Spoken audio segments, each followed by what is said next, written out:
and welcome to episode 4 of Under Fire. My name is Sam, and I'm here with the person who said I had a problem with Guild Ball until he played the game.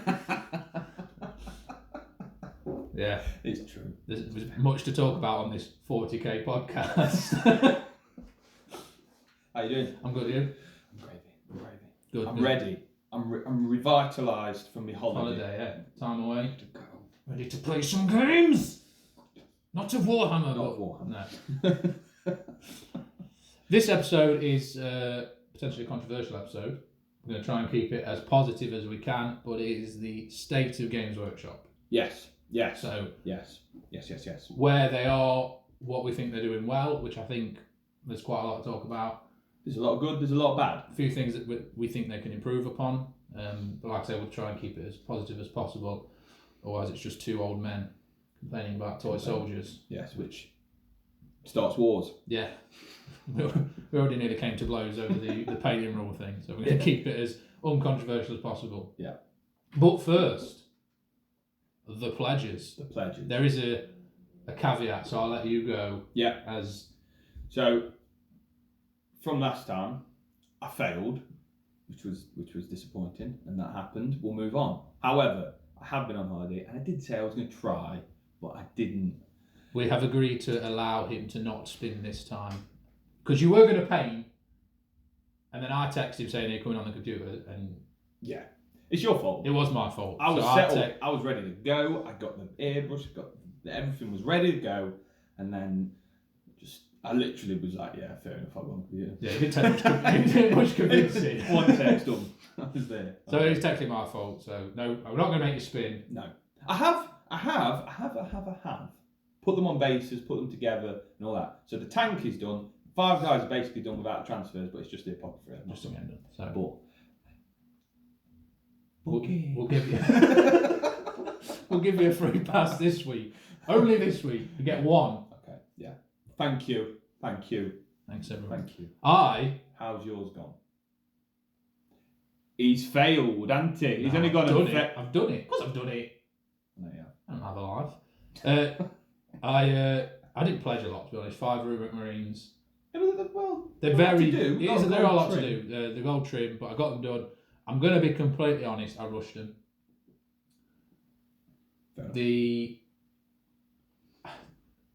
I'm glad I did them. This is the sort of paradox of the Doom Wheel. I pledged them because they needed doing. Had I not put that pledge in, I definitely wouldn't have painted them, which is a good thing. Yes. But because what I wanted to do was get on with the Guild Ball, so I kind of was like, right, slam these out as quick as I can. Yeah. So I didn't go in and neaten up bits here and there. But you know what? On a tabletop, happy days. I've now got 20 fully painted rubrics. Which is nice. I want you to run a 20-man squad. You can do a 20-man Yeah, I can do a 20-man squad. I do a 20-man squad and have them come out the ground 9 inches away. Come out the ground? Like deep strike. Oh, right. But they're buried under the sand and they emerge. Oh, is that the sort of... And it happens that? At the start of the game, so you don't count as having moved as well. Oh, lovely. So you do 20 Rubric Marines and then rapid with fire. bolter drill. And pretty. Their bolters are horrendous. Maybe 2 bolters. 2 into Yeah, so...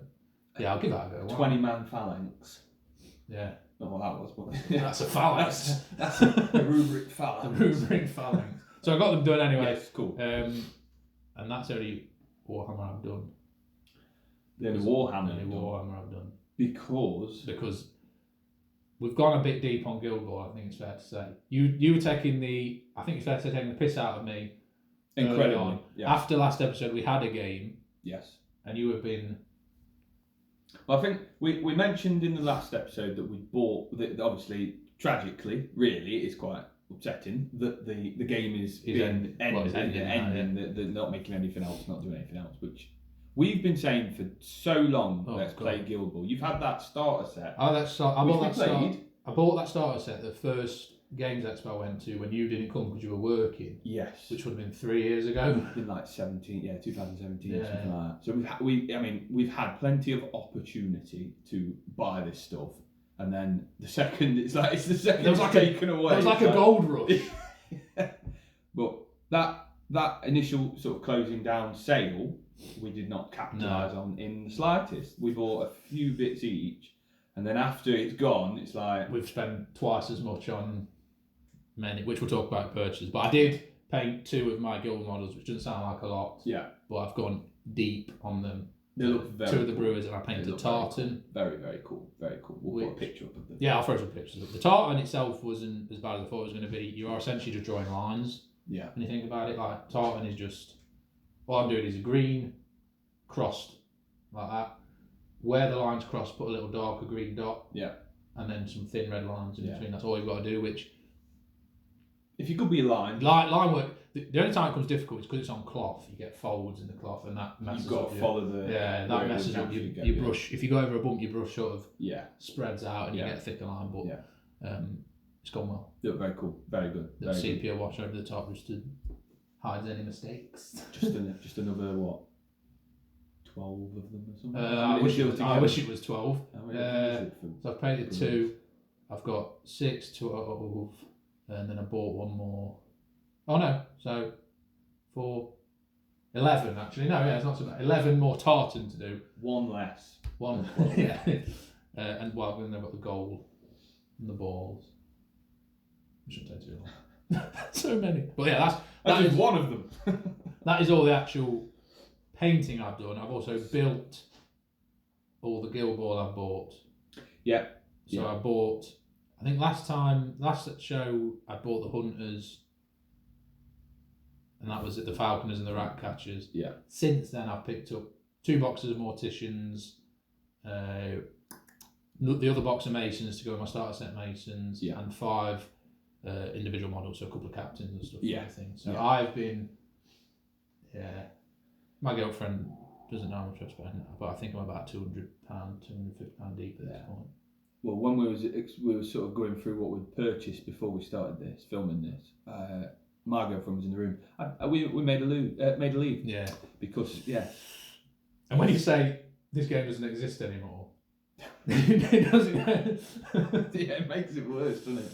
So I bought them, and I built them yesterday. I had a day off work yesterday, so I built them ready for our pre-season friendlies that we're having today. Yes, we're going to make the league. We're going to have the league. So you've not done much painting. You've done some buying. I've done a little bit of purchasing. Yes. Well, I mean, painting. Does undercoating count as painting? Yes.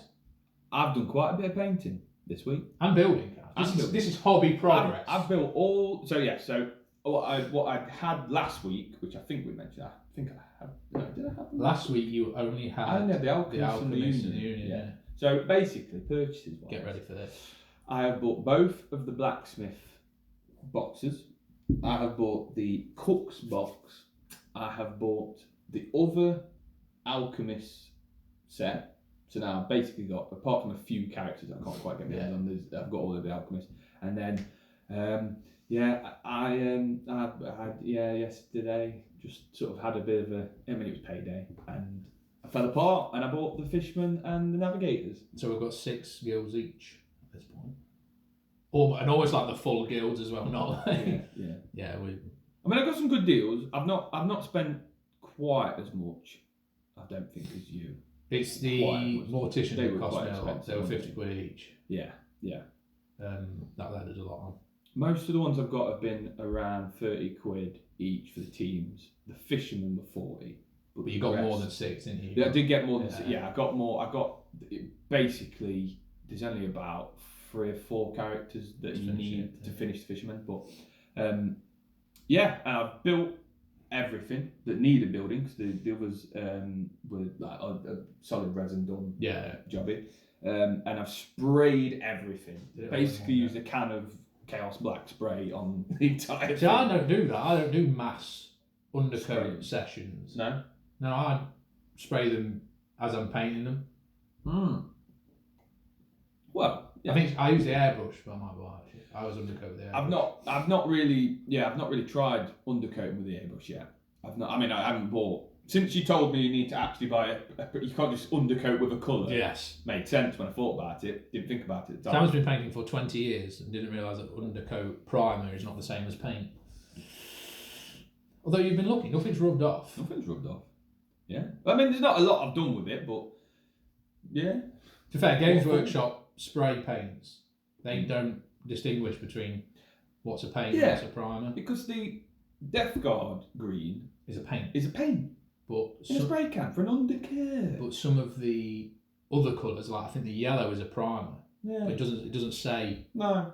So that was a bit. If what I'm reading on confused. Google is correct, I might be wrong. But I mean, it made sense because when I did the oil washing, it was rubbing off all the undercoat, so it made sense that it wasn't probably going down to the bare plastic. So.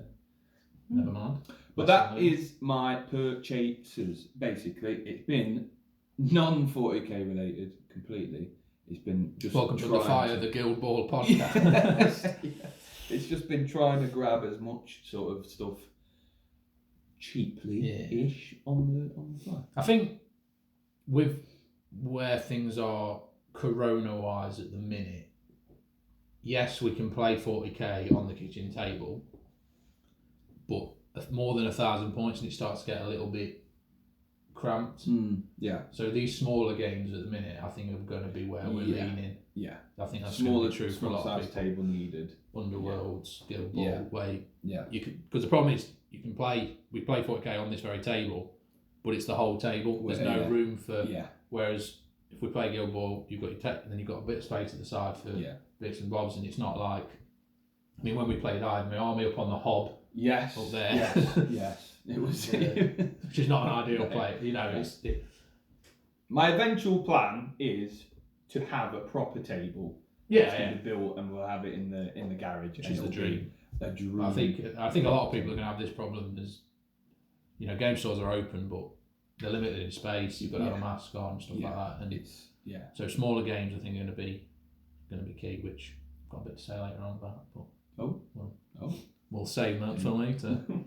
Anything else to add to that? It's pretty quick hobby progress today. Yeah, not a lot. I mean, let's say I've been on holiday. I'll be honest with you. I was whilst on holiday, I was looking around for little mini gaming shops. I was doing that. I wonder if there's any Guild Ball. Yeah, I know. A random piece of Guild Ball just on the shelving. That's what I've been thinking about. So I'm hoping that because we'll go to the UK Games Expo in July.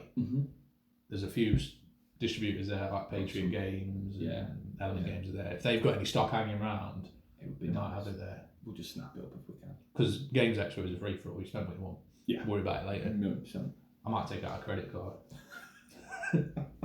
What I liked about when we last went is you could put, going off topic, but you could put what you bought in storage boxes. You could have storage boxes. Yeah. There was a bloke in front of me when I was putting my stuff. I got like a bag and I bought me battle phone thing. I was going to put them down. There was a bloke that had got like 4 boxes. Yeah, people open, go mad. And these were like big boxes. And he'd just come with like so many bags and was like, "Can I open up another box?" It's like, how much have you spent?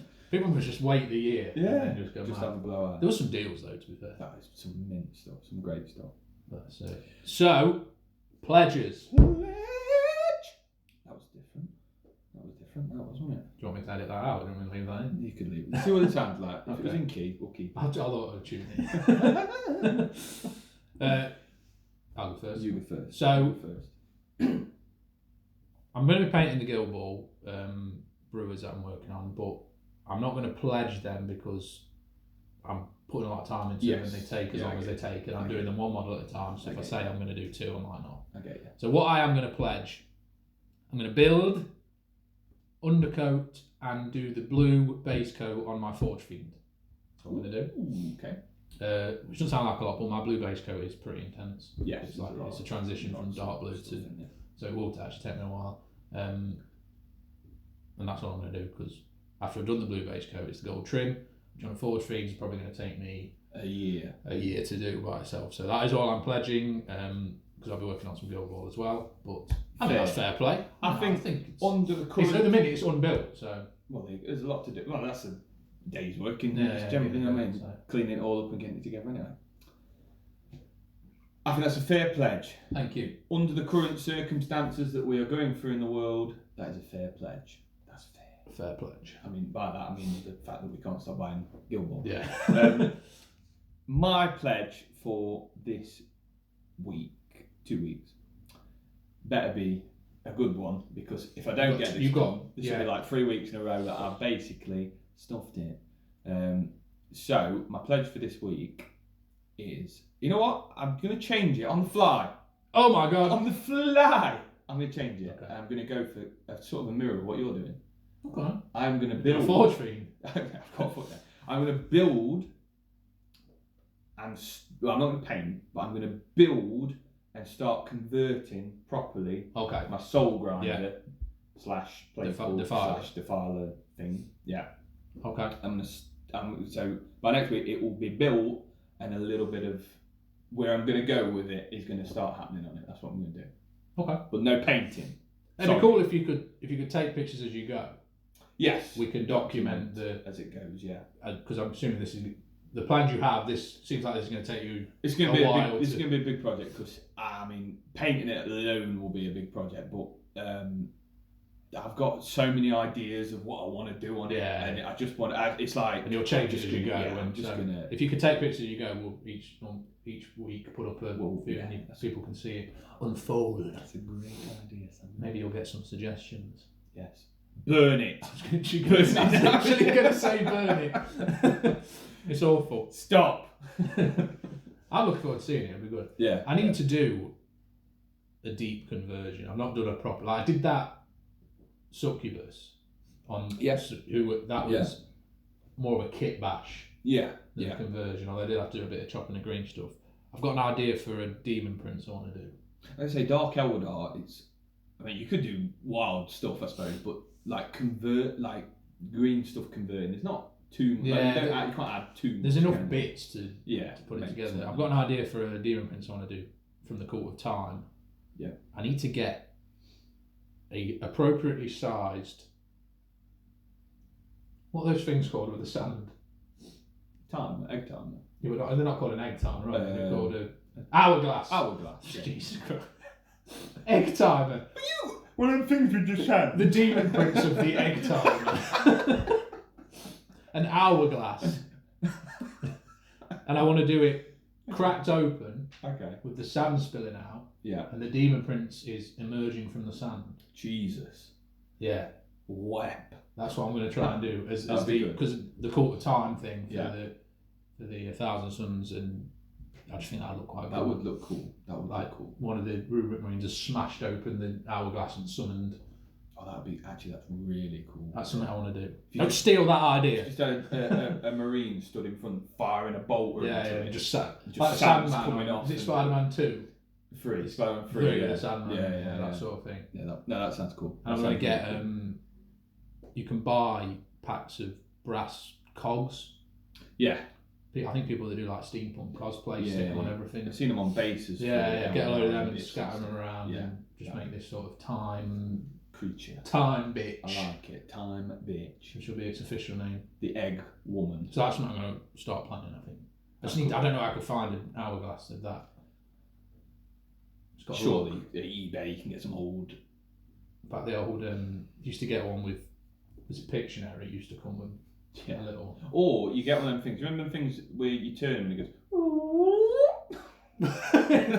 goes. As the demon prince emerges.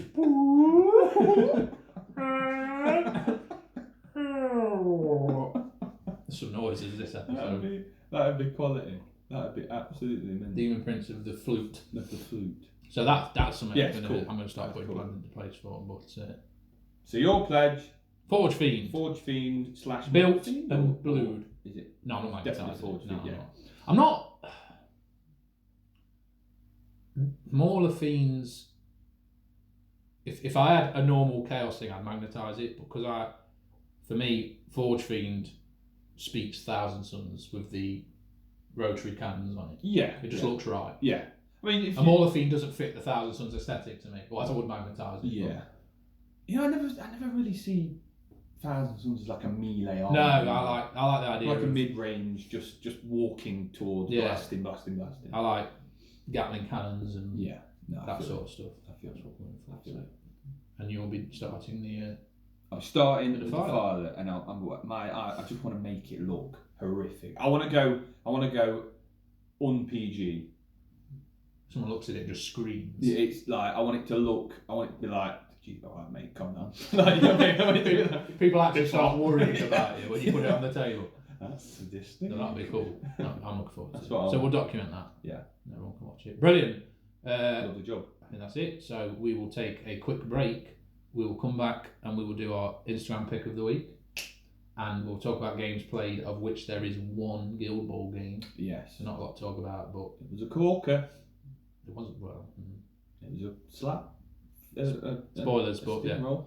That was a little bit. We'll be right back. Okay, we are back, and we're going to do. Let's start with games played, seeing as it's quite quick. Yeah. We had our first proper game of Guild Ball, because we played it. Yes, we played it a while back, but a long time. Although actually we got the rules quite wrong this time, but yes, I got well and truly schooled. Wow. I don't think I scored a point. However, it was 12 points to 2. Yeah.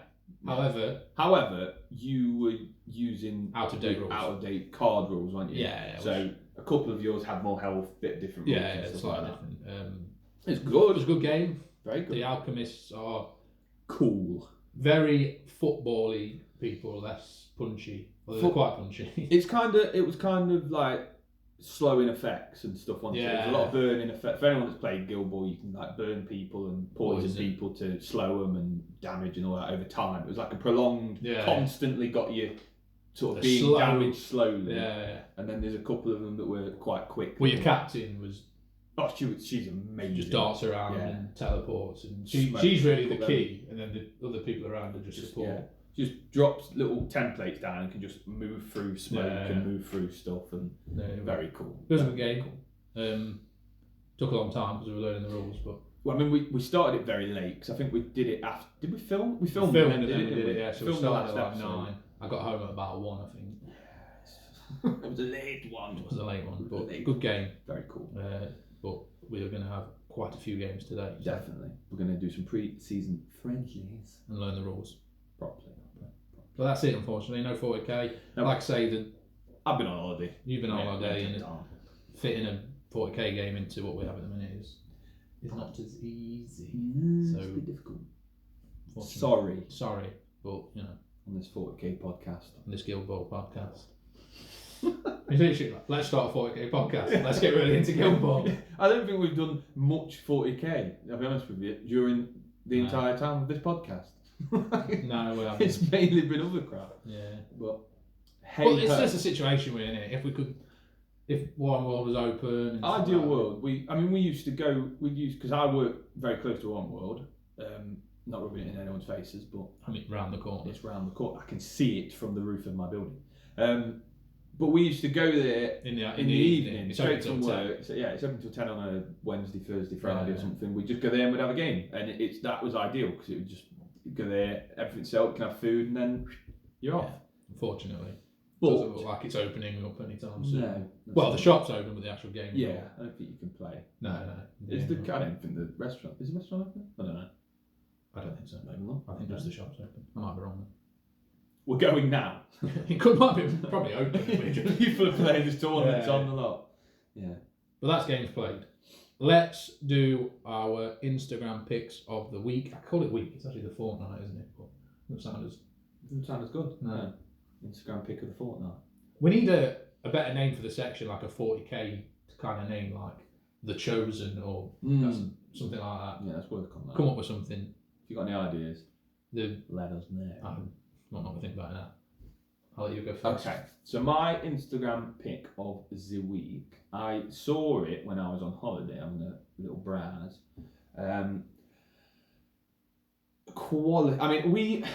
It's a towel piece, and we've given towel a bad name, but I feel like we're turning off all the towel players from ever watching this podcast because they just feel personally attacked. It's very true. However, there's going to be an Instagram with a pick of the week. So it was from the account, I believe it's called Sarge_166. Oh, my dog doesn't like towel either. Jesus Christ. It's Sarge_166, and the piece that we'll put up is a towel. I think he called it Towel Hanks or something like that. And it was like inspired from the Tom Hanks shot in Saving Private Ryan when he's just there with the gun shooting at the tank at the end.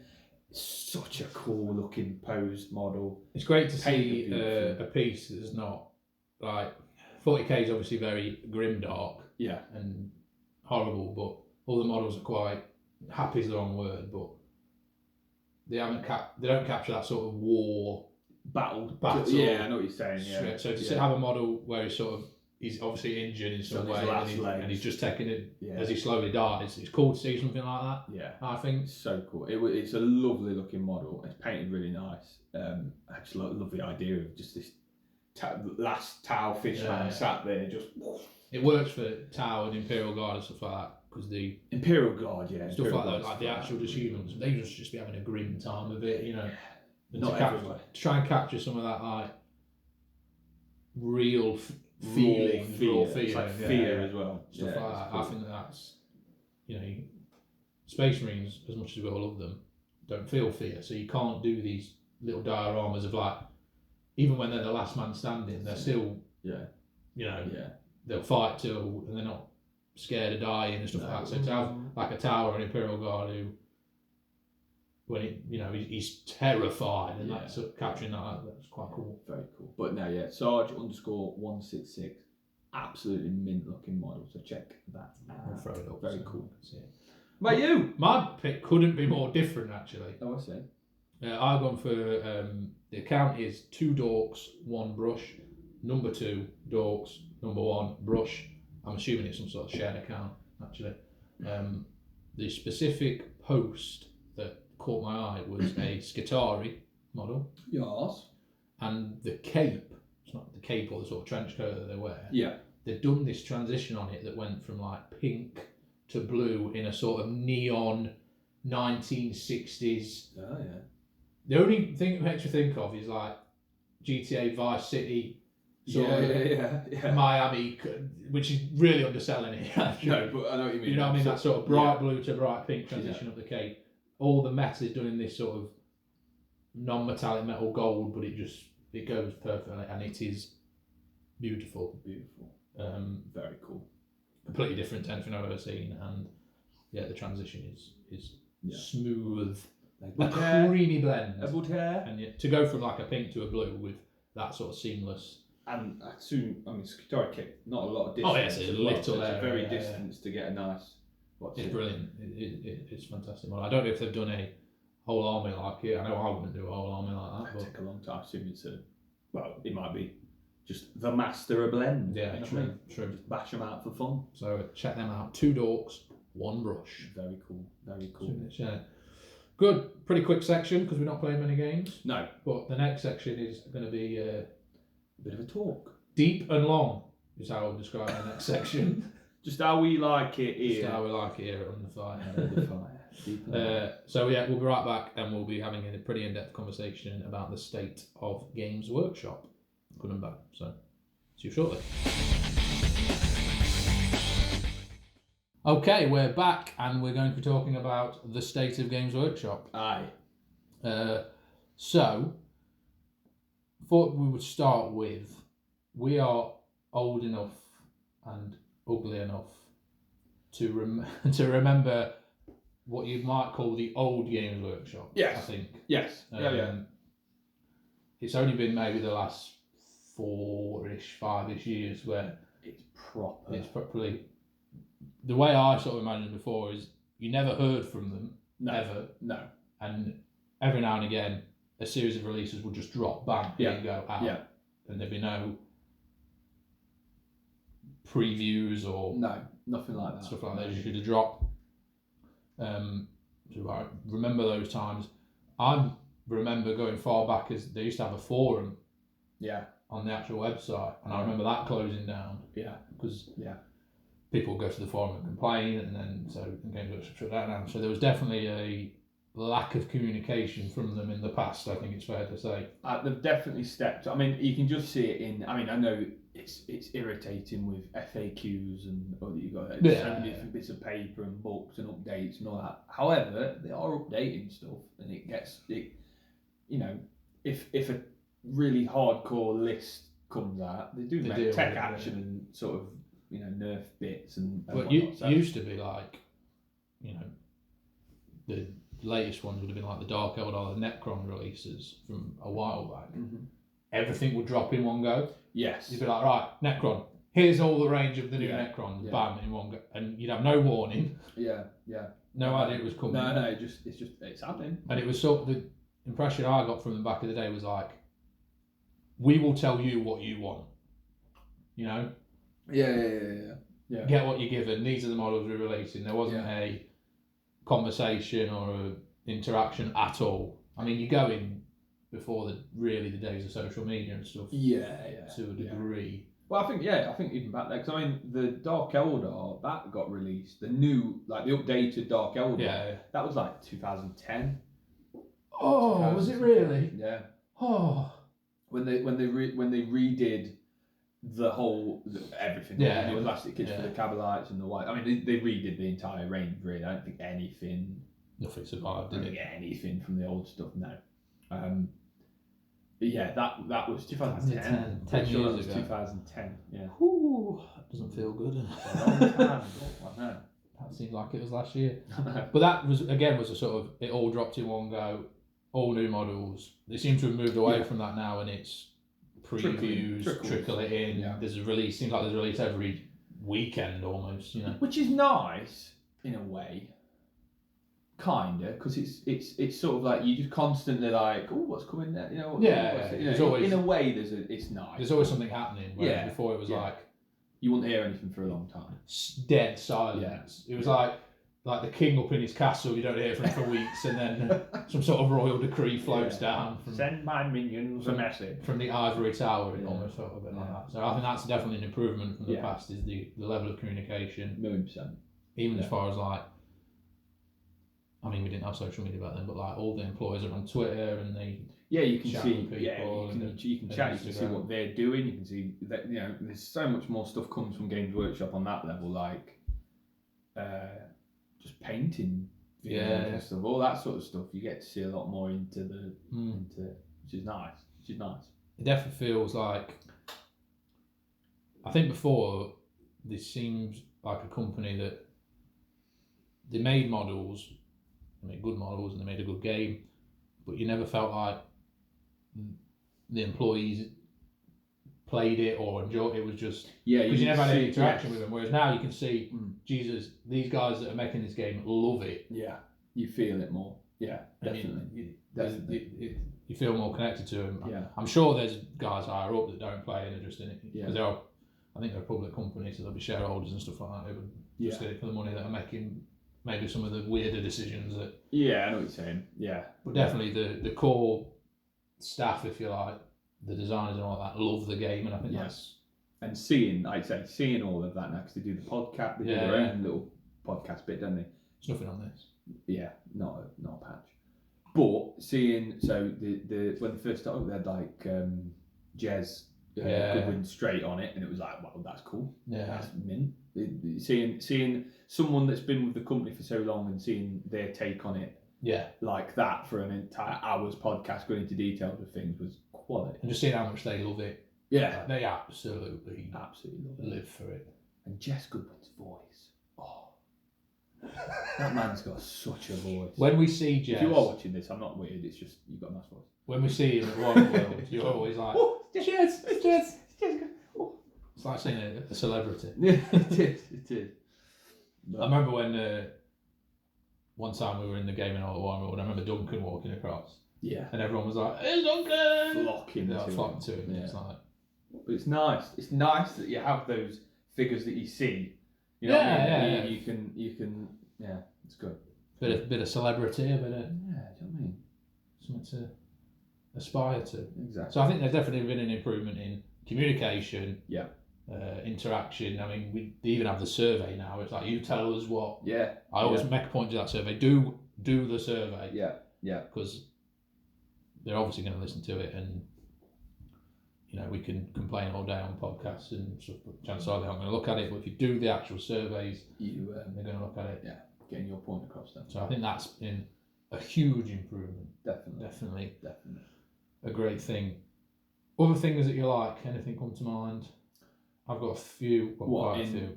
About the company at the minute. I mean, I like that. I like what they've come to what they're doing now, which is how much content there is online, how much content there is in general, how much it does feel like they are listening to what people's feedback is. You have these what they call the test groups, when they bring out new editions. Play testing, sorry. You've seen videos of people that have had the play testing, and what they have said has then been put in place. So it's nice that is genuinely, they're not just doing it for, we're doing play testing, but we're just going to roll it how we want it. It genuinely sounds like they are doing what.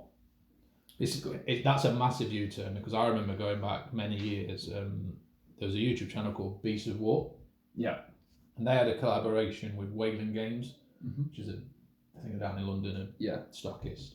And because Beasts of War were making videos reviewing Games Workshop stuff, because they were linked with a retailer, they kept getting legal letters off Games Workshop. It was like something along the lines of, part of their retail deal at the time was you're not allowed to review products and say bad things about them, etc. So they kept getting legal letters, so they had to break off that partnership. Whereas now, they work with the people on YouTube, Games Workshop do directly. That's a complete 180. So they were so late to the YouTube social media things. But thank God they did, because it's changed a lot for the better. It's improved a lot of things like tabletop tactics, obviously. The beauty of it is when things go up for pre-order, that day there's reviews for it. Yes. So and that obviously going to increase purchases. They're not daft with that, but it's such a no-brainer for the consumer. For us, it's seeing it is like it's lovely to get that breakdown straight away before you know it, before it's properly coming out. You know what I mean? It's nice. It is nice. It's a major improvement. I think they are getting better as well as, like, if they do something wrong, they're quite happy to say, you know what, lads, we messed that up. Yes. We didn't anticipate that rule being taken in that way. We're changing it. Sorry, and they're pretty quick at bam, bam, bam. The downside to that is your books that you're buying go out of date very quickly. That's one thing. Even like the rule book now, from the 9th edition, it's been updated. Mine's still warm from the printer. Which is. I know what you mean. It's a difficult trade-off, because it feels a bit like we're saying they can't win, because if they don't change it, it's annoying. When they do change it, you've got to buy a new rule book. It's 2020. Let's move to digital, but that's it. Well, you can. You can buy digital copies of stuff, can't you? But I've always just having a codex, the codex and stuff.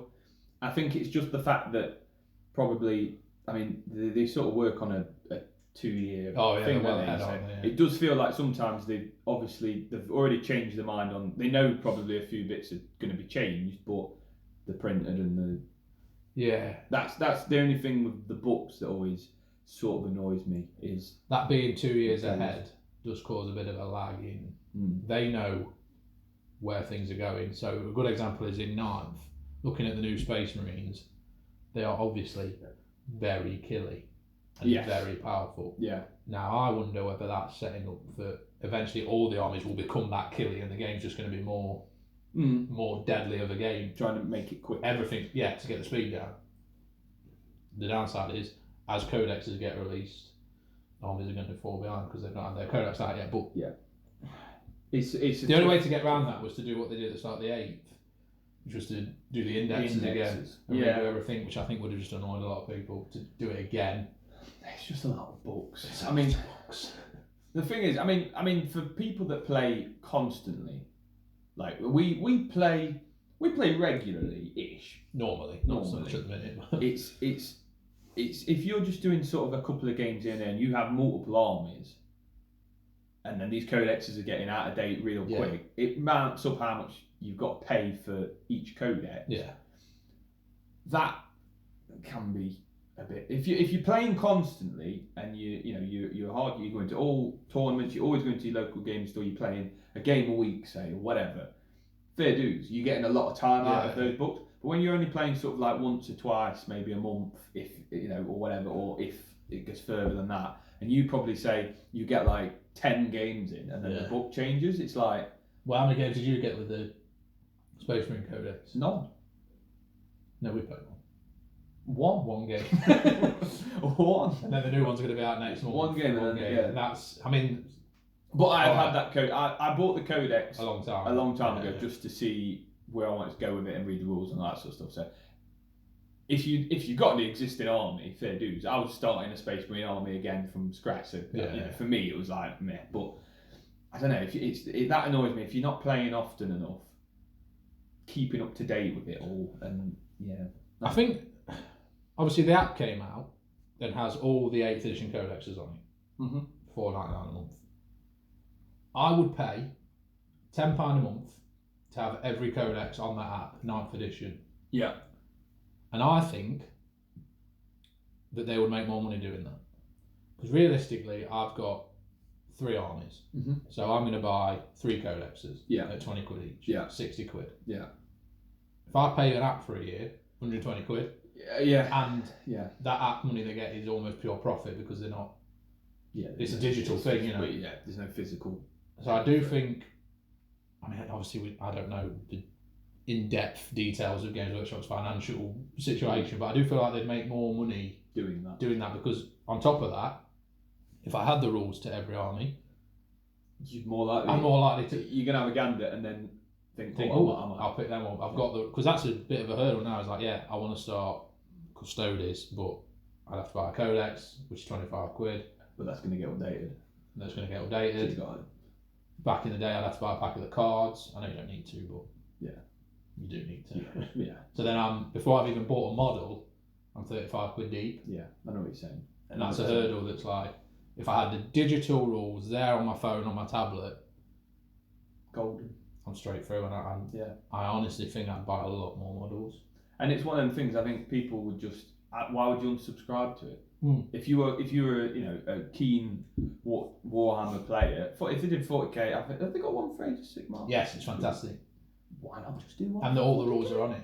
Well, I don't. The only things you can't get on it are the they're not called formations, but the sort of formation things where if you take X, Y, Z together, you get this rule. Like you have to buy the actual books, detachments kind of thing. Yeah. You have to buy the actual book to get them, but all the rules for all the models are on it. You can play. Why not? And it's 99p a month.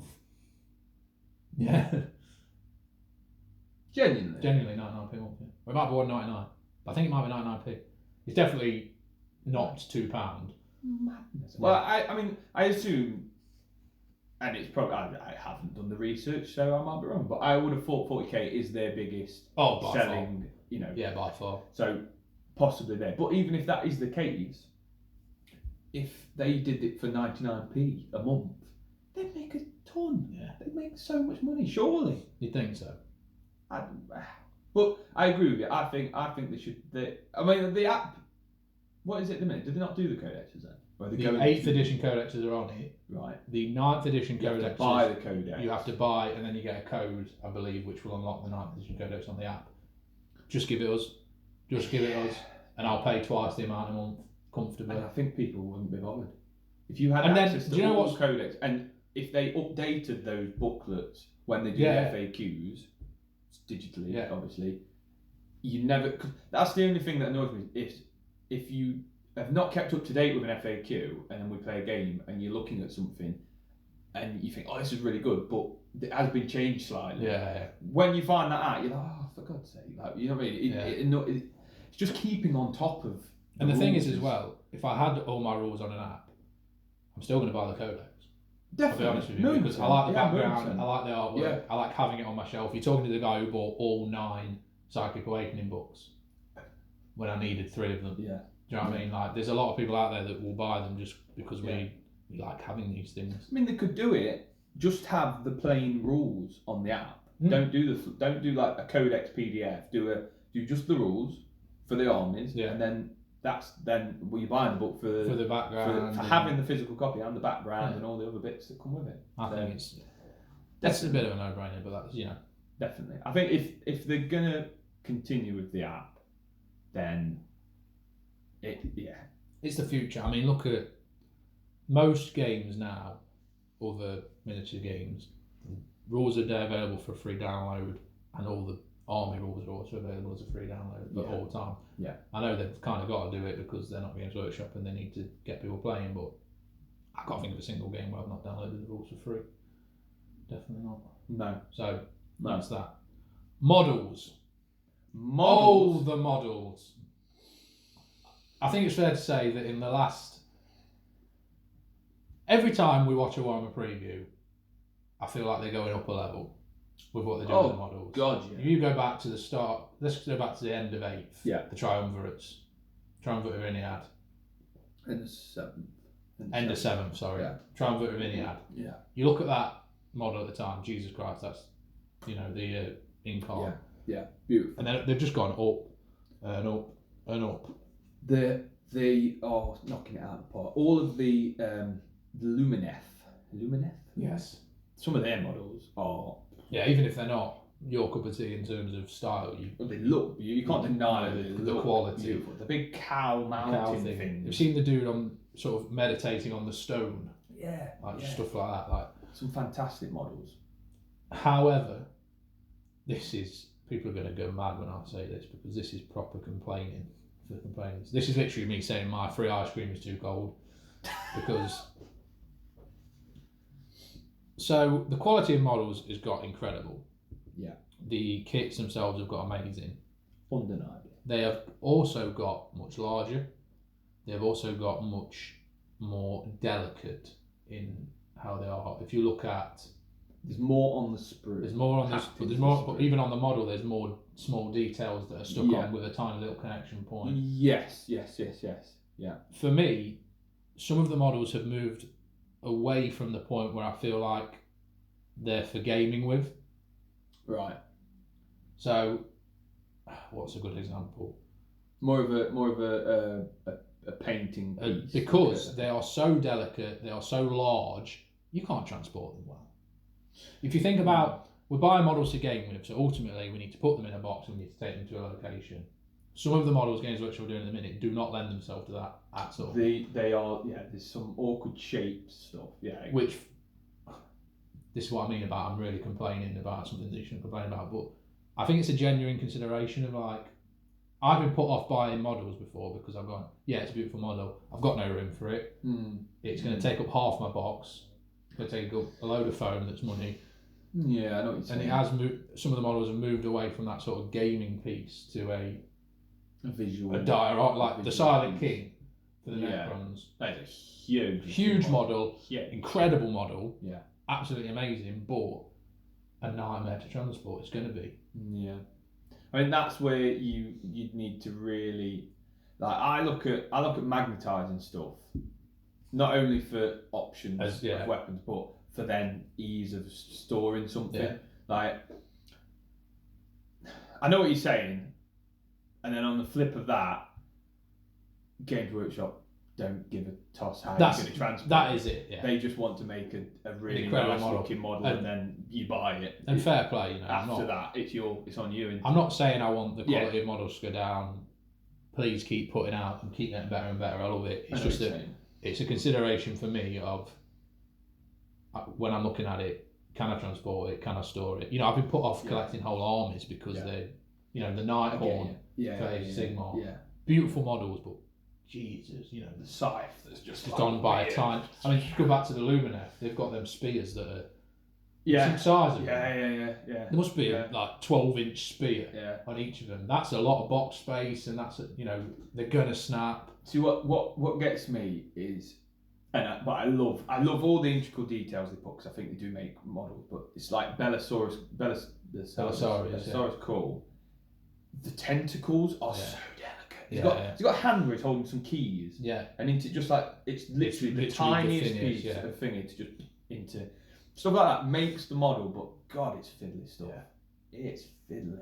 And it's not even the building and the painting. I love that. It is literally just the transport and the actual playing with it. If you've got a model that's got all these bits hanging off and you're trying to move it on a table, it becomes a bit of a chore. Yeah. Yeah. But that's a proper bad thing to complain about. I bet people are going to go mad. Why are you complaining the models are so good? But I'm not. I know where I'm coming from. I know where you're coming from. I get you. I do get you. Because it's all adding to the price. If you think a big model from Games Workshop is £90, plus the foam to put it in. Yeah. Another 30. You know, box space is money at the end of the day. I mean, I just put them in plastic boxes. Yeah, well, you're a heathen. Savage. You will drop them one day, and that'll be Monster it. Mash. I am careful with my stuff. You know, I think Magnus and Mortarion are just at that point where they're like beautiful models and not too hard to transport and play they're with. quite sturdy. They're sturdy, you know, they're not, especially Magnus. Mortarion does have those little twiddly bits that come off the chains. That's the only irritating bit on him. The rest of it is pretty solid bits of plastic. Some of the newer ones have just been like, well, that's going to break. Like, the perfect example is that Techless model. Yes. Where he's flying off the mount thing. Awkward shape, like there's the Sphinx there, and like it comes around and he's here. It's that high, so if you want foam for it, you need foam that is that high, or you put it on the side and then you risk it snapping, and it's. But I'd rather have beautiful models at the end of the day. Model-wise, generally across everything that they're releasing, everything they brought out, it is a great time to be playing Warhammer in general. Yeah. If you're a Space Marine player, it's a fantastic time to be playing. Which brings us to... Well, model-wise, I mean, even if I wasn't collecting Space Marines, I think deep down everybody likes Space Marines. Yeah, everybody's looked at 140k and gone, Space Marines are pretty cool. Yeah. They are cool. Chaos or Imperium, they are cool models. They're cool. The idea of this superhuman genetic, bolter wielding, armor plated, badass mudder is really cool. It's really cool. As a Space Marine player and somebody that loves Space Marines, even I would say now there's been a lot of Space Marine content that's come out. Not that it's a bad thing. It's not a bad thing for the game, but as long as the next phase of this, we see an awful lot of updated, I would say. I don't think there's a lot of armies need necessarily new things, but that's what they're crying out for, is the updating of Eldar, the Phoenix Lords, I would say a new Eldar Guardian kit. It's like a 1996 that kit or something. There's so many things like that. Orc Boys. When they did Orktober, they brought out new stuff, which I'm sure was fantastic, but do a new Orc kit that doesn't have weird legs that don't really make sense anymore. They look a little bit jokey, whereas I think the newer stuff still got that element of jokey for Orcs, but it's not. It's still got. It's like, Jesus Christ, if that was coming at you, you're gonna die. You know what I mean? Yeah. So make the Orc kit a bit better. There's so many different things that they need to just go. Big updates for things. And bring out new models. Everybody likes new models for their army. So I completely agree. Definitely space. But what annoys me more is when you see things. So I tell you where the turning point was for me. It was the Eliminators, which are the the guys with melters, the Eradicators. You've got 3 dudes with melters, okay, and I'm looking at them. Great. Space Marines now have Eldar Fire Dragons, better models, better rules. Yeah. And the Eldar Fire Dragons have been around for... God, I don't know how old that kit is, but it's old. It's still in fine cast. Yeah. Space Marines have always been jack of all trades, master of none. They've always been okay at combat, okay at shooting, not amazing at both. That's always been their thing. Yeah.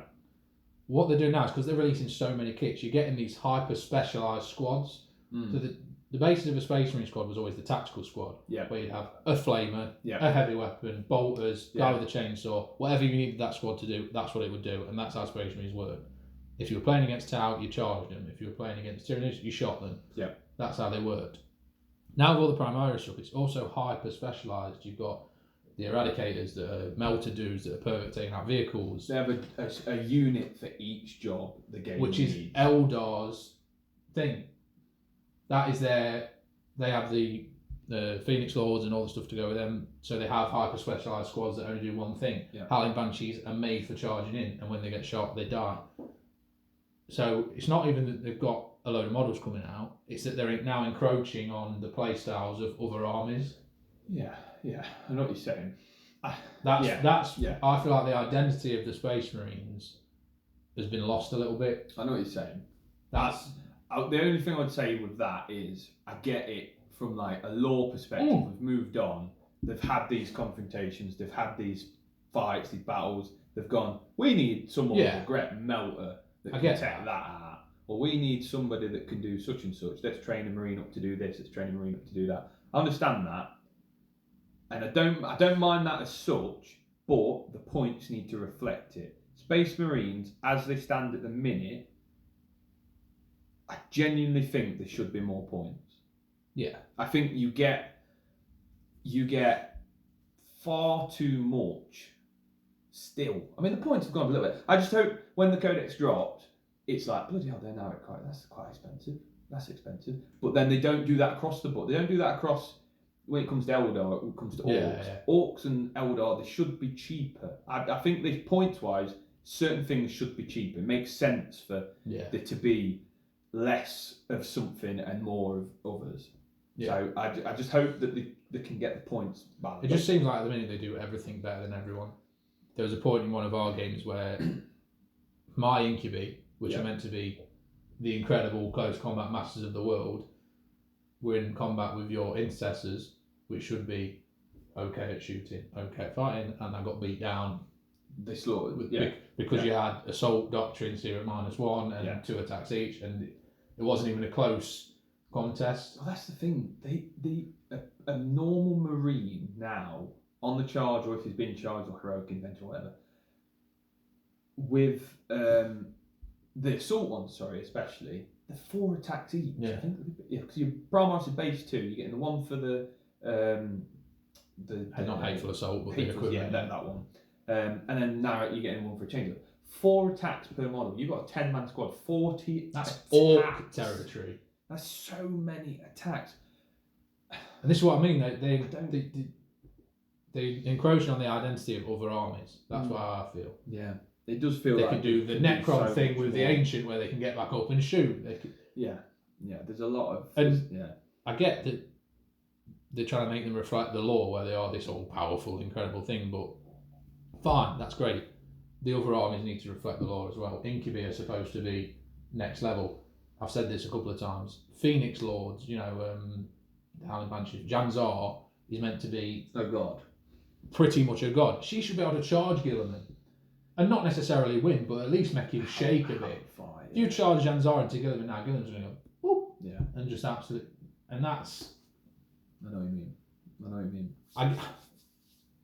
It's again, I think we've said it before, reflect what the law says. Yeah. I know everybody's codex says that they're the best. Beast of or whatever.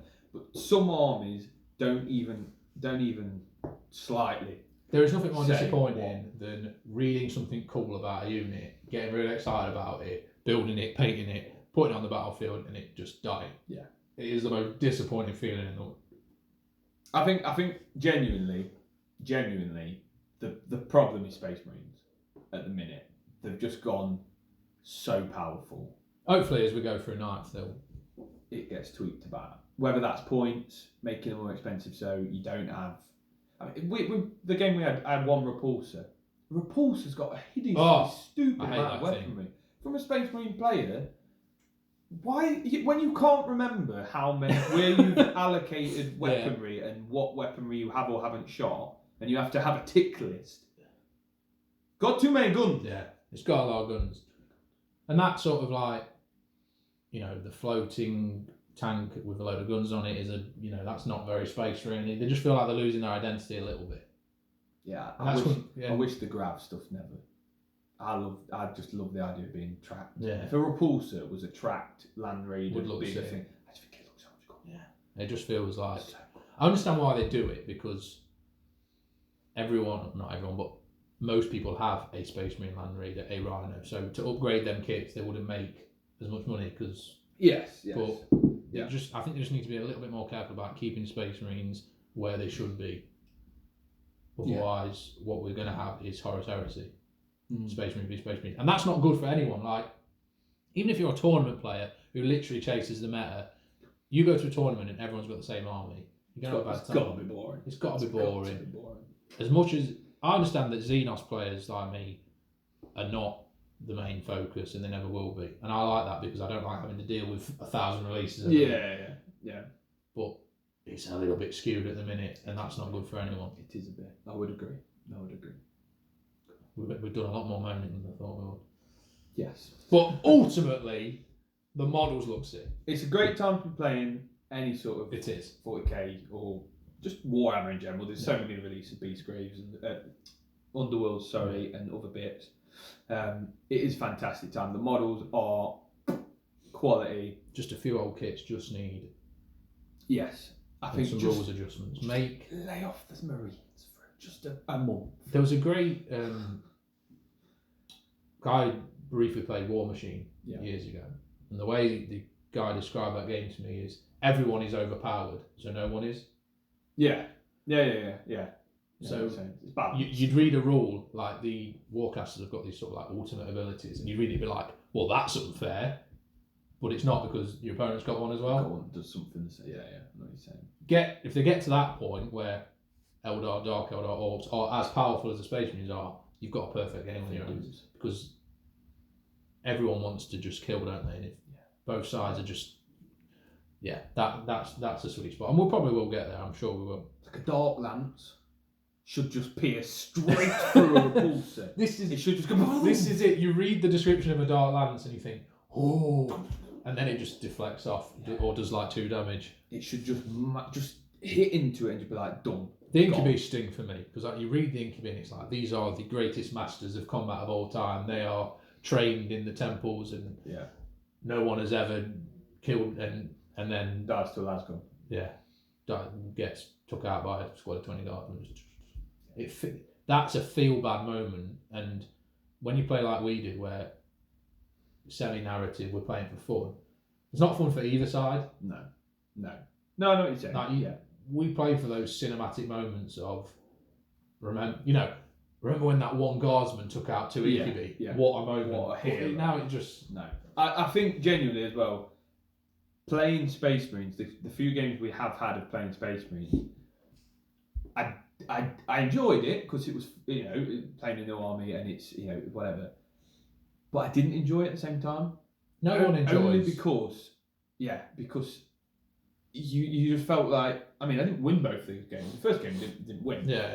But the second game, it was adding the chapter master, which just I'll be honest with you, I just get rid of. Allow someone to have a chapter master because the fluffy wise, that's really cool. But the re-rolls irritate me. Which is good. They've done the core units thing. That's hopefully hopefully that will make it. But now you just see 1,000 heavy intercessors that is with heavy bolters at damage 3 or whatever it is now they're going to be. The tournament players are always going to find a way to get around it. But chapter master, just take away that, but give them war gear you can't give someone else. That to me, that's cooler than the reasons you take a chapter master now, which is just re-roll everything. Like he has a weapon that only a chapter master can carry because there's nothing exciting about having a character who's just there for re-rolls that you're keeping at the back because you want your. You have to send them in. I miss when characters could join squads. Because you had them at the front, they were stood at the front, they got in and they did stuff, whereas now it's like, I must keep my character within 3 inches. That feels less it's not exciting. Right. I used to enjoy having like Lysander drop in with a load of Stern Guard in it. Yeah. But anyway, we're talking about Games Workshop, not just Space Marine. We're going off. We're getting deep, but it is a major thing.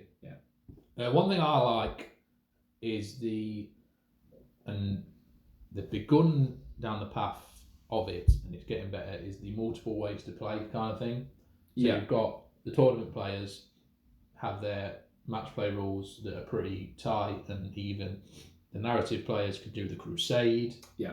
However you want to play the game, you can at this point, I think. Definitely. Which helps from a balance point of view. Definitely. It's always annoying when you come up with a combo that's not incredible, but you want to do something from a narrative perspective. A tournament player has exploited some obscure rule, and then your narrative thing's now killed. I think you've had that happen with Space Marines, haven't you? Where you've wanted to do something I can't think what it was with Space Marines. I can't, but there was definitely something where you... One that got me, which I just thought, the unit is fantastic, Poxwalkers.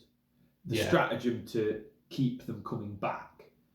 If you're playing a normal game, I mean, the reason that got sort of nerfed and changed, the stratagem, I believe, you have to now, it has to be, if you go over your starting strength, you have to do it as reinforcement points, which nobody wants to do that. The tournament play was, I believe, one squad of 10 Poxwalkers surrounded by around 120 cultists. You just keep popping that strat and then do Plague of Flies so they can't target the Poxwalkers. They have to deal with the cultists, but you're just making Poxwalkers.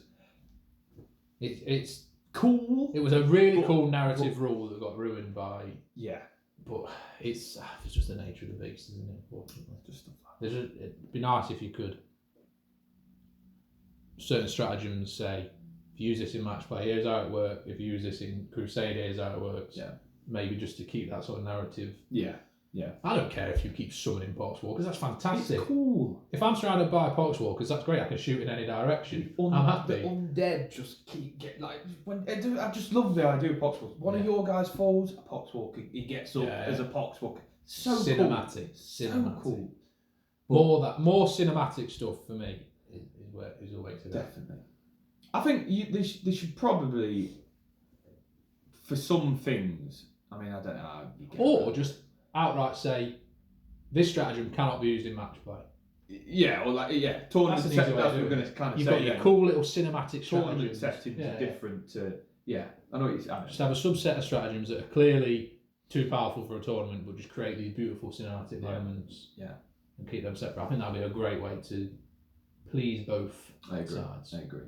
Because we sort of play both. Sometimes we have heavy, deep games of wipe each other out. But normally we play quite a sort of most times narrative, relatively balanced, and we always like what's happening. I always like to say that as context. What's happening here? What's the? Why are we fighting? It's fun. I remember one of the greatest moments. Got completely off course, but was when you were playing Space Wolves, and Liam flew his Eldar transport over. Yeah. Arjack threw his hammer at it, immobilised it, and killed it. Little things like that was cool. I live for stuff like that. Just hammer under the shoulder. And we sort of, it happened, and then we sort of went, let's take a second to appreciate what just happened. Like, he's just threw a hammer at a moving Eldar craft. And they're the moments you, like, how long ago was that? How long ago was that? Years ago. And we still remember that. Yeah. Like, they're the moments you remember. You don't remember the time you tabled your opponent because you had some next little strategy. Chapter master. Yeah. No. That's so more of that, please. I do a very fond memory. It was my chapter master taking out the Incarn. Well, that was like, what a beast!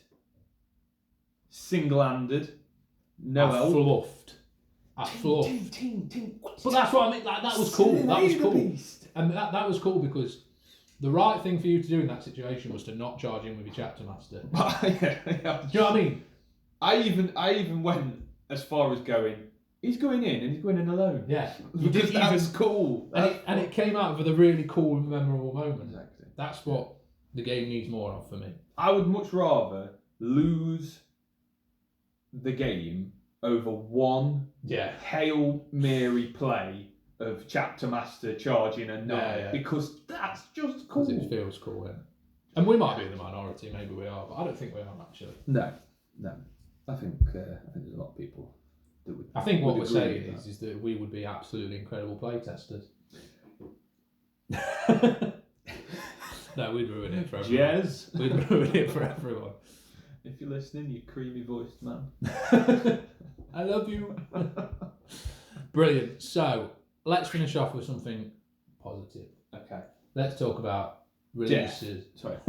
Yeah. Talk about releases we'd really like to see in the next couple of years from Games Workshop. Okay. You want me to go first? No, if you've got one. I think this is probably one we would jointly say is some Primarchs. Really want to see another. So the lack of Primarchs to me now is getting upsetting. Not upsetting. I'm just because I'm not. I have a desire to play with them. I don't, the Primarchs that can come back, I don't collect those armies. Yeah. But for me, it's a license to print money. Yeah, people. If by now, if they were, I mean, fair enough.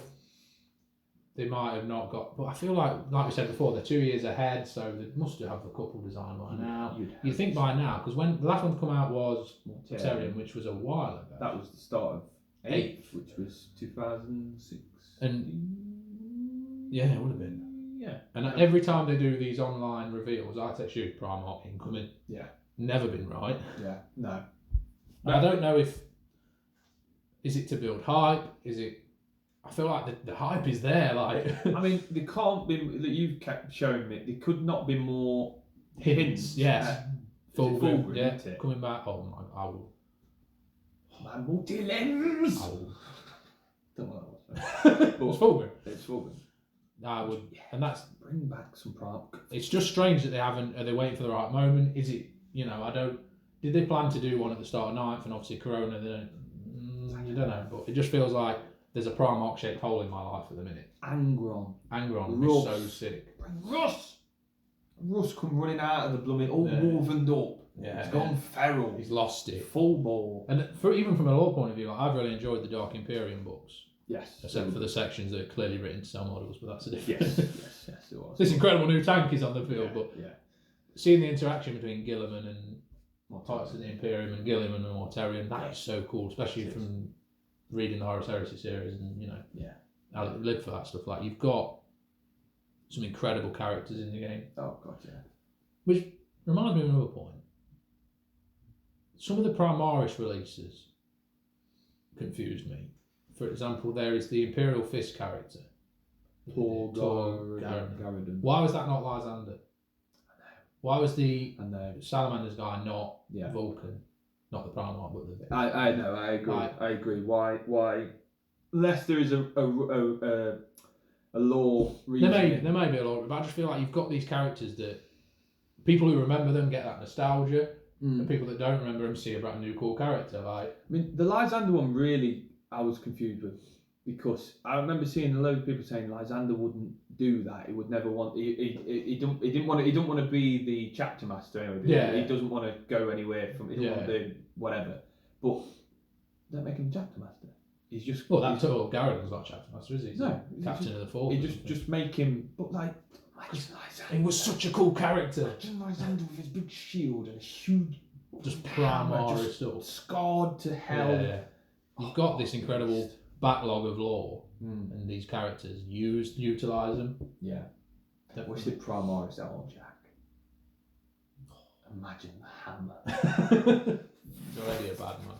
Yeah, that's what I mean. I mean, stuff like that. They might do in the future. There may be. So their releases I'd like to see is some re-envisioning of the Phoenix Lords. And Dark Eldar needs some special characters. Bring Vect back. We've got 2. Why get rid of Vect? I actually wouldn't hate not having Vect. I know he is, but I feel like he's so in the background. He just pulls the strings. I'd rather have like the Baron. Remember they had the Baron. Baron Sax. Yeah. Baron Saxton or something. Yeah. And all those. I'd rather have them. Duke Siskins. Like, there isn't a special character arc on. Like, that's just no. That ain't right. But why have they got rid of the Dracon as well? That the lieutenant sort of thing. That I don't get. I didn't understand why. It just seems like there's a lot of obvious things. Tiny things. Tiny little obvious things. That it seems odd that games they seem to not be going with the obvious. Maybe on purpose. Maybe they don't want to be predictable, but we kind of want them. These obvious things, we want them. Yeah, I know what you're saying. Anyway, back to things we'd like to see released. I think that Primarchs would be very cool, and for Imperial Guard, I'd love to see. Update Kachan anyway. Yeah. Katachan. Sorry.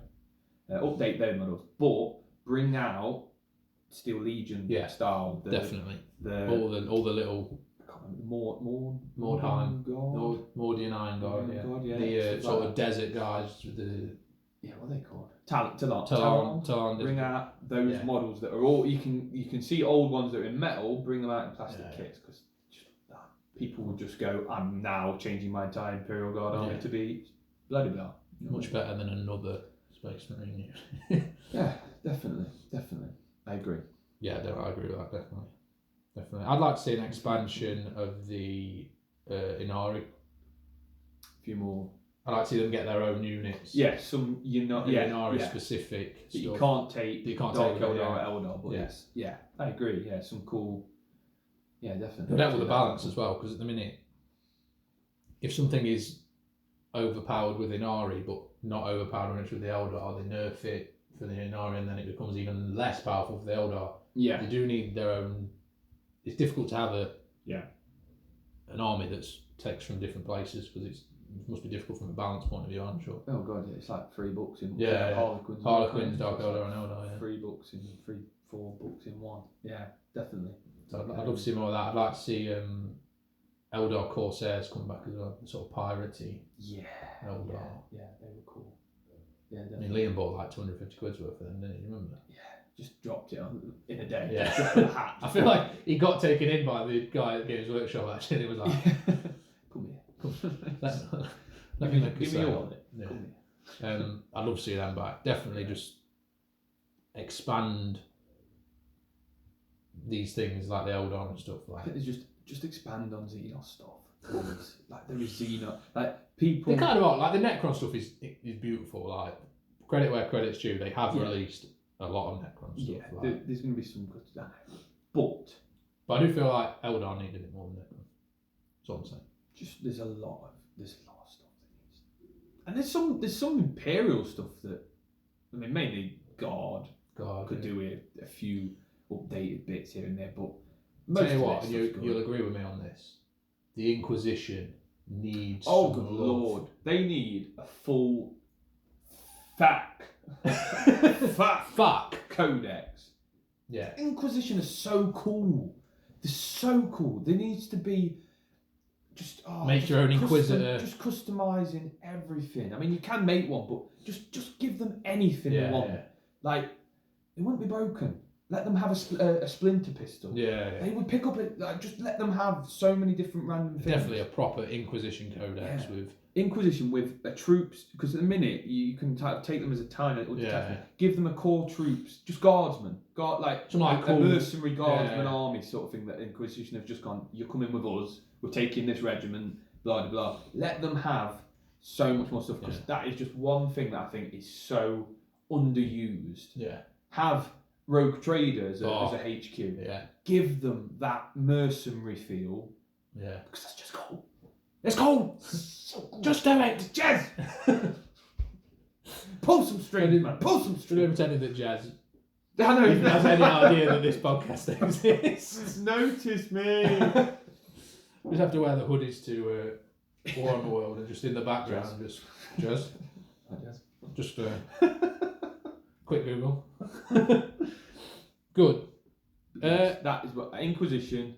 A few Primarchs, I'd be happy. Yeah, definitely. Anything else to add?